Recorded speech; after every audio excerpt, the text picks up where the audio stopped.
Hi, everybody. My name is Rita Crompton. I am the Inventor Lady. And, this is a week for a lot of reflection and people counting blessings and looking back. And as I help inventors, um, really kind of think about where we've come from. I mean, we have been inventors forever. Mankind has been an inventor forever, or we would not be here. We would never have survived. When you go back and look at we've got a joke on one of our flyers. It shows the caveman wishing he had, got a patent on building the fire, inventing the fire. So, we have done this forever. Alexander Graham Bell, the Wright brothers, the Model T. For goodness sakes, it is in the human genetic makeup, and especially in America. We have been inventors forever in order to survive. I mean, our everyday ability to, get up alive meant we had to invent. And it wasn't until, you know, quite a bit later in mankind's history that we learned, oh, we could patent it and sell it. In the early days, you just patented it and, you invented it and you shared it because it meant that your neighbor was going to get to live. So when we think back on, well, maybe not the Barbie doll, but you know what? She laughs all the way to the bank. So when we look at the things that give us entertainment and joy, the things that are out of necessity, we use them every single day. Um, Simple things. The toaster. Who would have ever thought, 50 years ago, 50 years ago, all right, dating myself a little bit, 75 years ago, you didn't have a toaster, all right? You were lucky that your oven worked and didn't burn things. So the refrigerator, it used to be you go from putting ice in a box to keep things cold to having something that you can actually plug in. But oh, yeah, that was dependent on the fact that there actually was electricity going into your house. We have been problem solvers forever.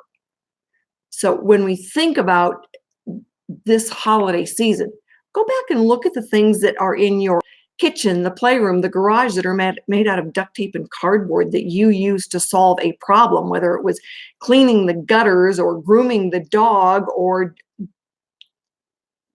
putting together a toy for the kids and you didn't have the right tool. We have been doing this forever. And I know sometimes that gets to be a loose word, but when you really go back and analyze it, yeah, it's like, oh, I don't have that kind of tool. Let me go make one.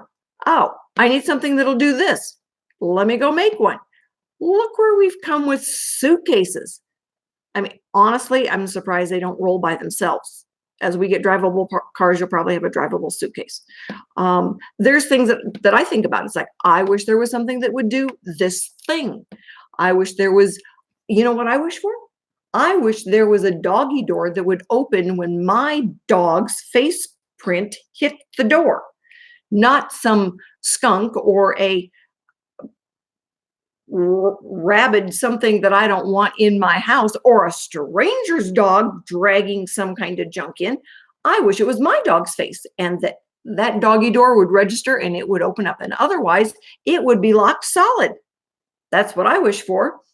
Have I thought about inventing it? Not until the other day when my dog was trying to get in and the door was locked. So we all come up with ideas out of necessity. All right. It's the way we're wired. It is the way mankind survives. And in this country, we are very fortunate that we look at intellectual property as being something that is owned. And yes, the USPTO is kind of in between a rock and a hard place right now in how they deal with the PTAB office, but we're making progress. Josh keeps us updated. If you want updates on that, Google Josh Malone. He will be more than happy to have you go to his website and see how things are working. And we are making improvements. But at least if you've got the patent, you've got something to fight with. If you don't even have the patent, you've got nothing to fight with. So when you've got a problem or you come up with a new game or you've got something that you're working on and you think, wow, I might be able to get somebody to buy this. It's funny when I hear people, the pendulum swings now the other way. It's like, this is the best idea that I've ever seen and there's nothing else out there like it. And yeah, the search comes back and there's 6 other things out there like it. They're just in different countries. So, you know, not everything is new and novel. And when I hear somebody say, a gentleman a few weeks ago, he said, I'm the smartest person I know. And it's like, well, that might be your first problem.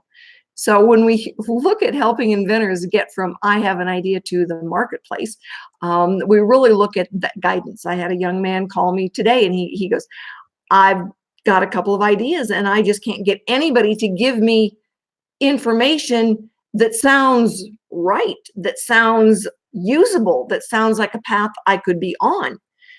Everybody is just telling me how much I'm going to have to pay for it. Well, Inventor Lady and Archimedes Offspring are really about mentoring you through the process. All right. And yes, we will get paid, but we get paid when you get paid, not upfront. And that is the magic of Inventor Lady and Archimedes Offspring is we help you get teed up, we help you do it the right way, and we get paid when you get paid. Honestly, when we look at being fair, that's about as fair as it's going to get.